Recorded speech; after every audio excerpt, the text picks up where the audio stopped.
que nous pensons que l'une des questions clés du véhicule électrique, c'est cette gestion d'énergie afin de pouvoir décarboner réellement les transports. Le paradigme sur lequel nous nous basons, c'est de dire on veut que vous rechargiez quand vous vous arrêtez et non pas que vous ayez besoin de vous arrêter pour recharger.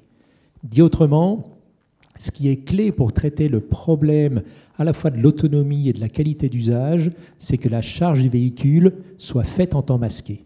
L'exemple de Watt est tout à fait impressionnant.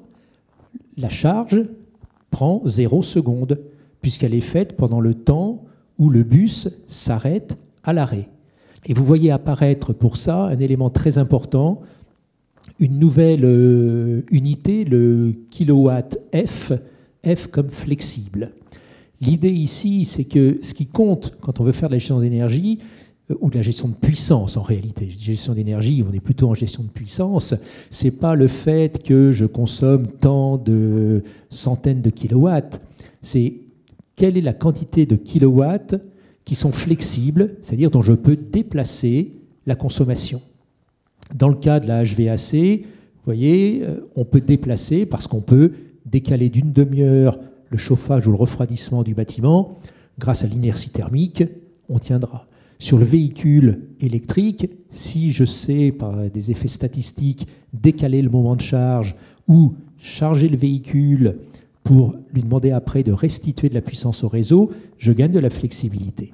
Et tout le jeu que l'on doit jouer et que l'on doit gérer au niveau système, c'est l'identification et la gestion de ce kilowatt flexible.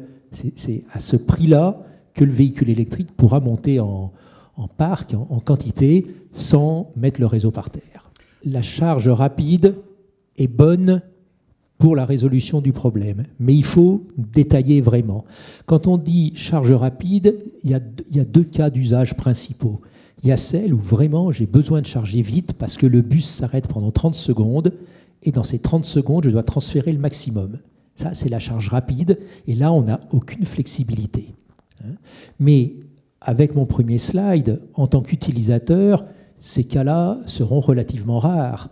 Dans la plupart des cas, vous allez arrêter le véhicule pendant 15 minutes, pendant 2 heures, pendant 8 heures.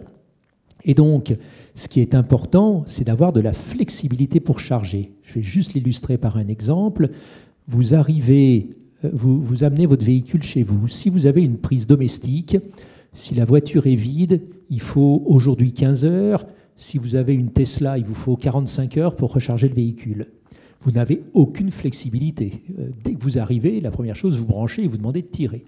Moralité, en hiver, à 18 heures, on va se prendre une pointe de plusieurs gigawatts qui vont mettre le réseau par terre. En revanche, si maintenant vous avez chez vous une charge à 7 kilowatts, qui est quelque chose acceptable pour votre installation, eh bien, il sera possible de profiter d'abord pour faire la charge entre 1h et 4h du matin. En 3 heures, vous mettez les 20 kWh dont vous avez besoin, donc impact minimal sur le réseau, et même mieux, vous pourrez faire cette charge au moment où on vous annoncera par les systèmes d'information disponibilité massive d'énergie éolienne la nuit prochaine pendant toute la nuit, et donc vous choisirez de ne pas charger ce soir, parce que vous voyez que vous avez la capacité, ou le système choisira pour vous, et demain, vous chargerez à pleine puissance entre 1h et 4h du matin, à 7 kW, mais si vous êtes allemand, peut-être à 20 kW parce que votre abonnement n'est pas limité. Donc on voit la charge rapide a un intérêt accéléré énorme d'amener de la flexibilité dans la recharge. Et c'est pour ça qu'elle est une solution pour le réseau.